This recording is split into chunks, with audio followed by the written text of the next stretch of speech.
চলে আসো, খাবার চলে আসো। কি গরম পড়িছে।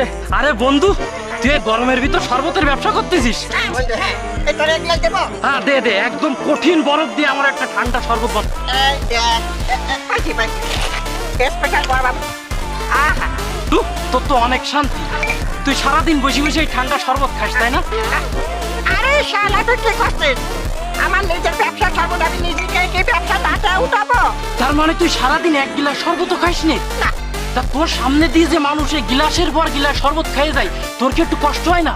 তোর কি একটু খাতে ইচ্ছে করে না বন্ধু? ইচ্ছে করবে কেন? আমি তোকে যে 10 দিন শান্তিতে থাকি, ঠান্ডায় থাকি, ফ্রেশ থাকি।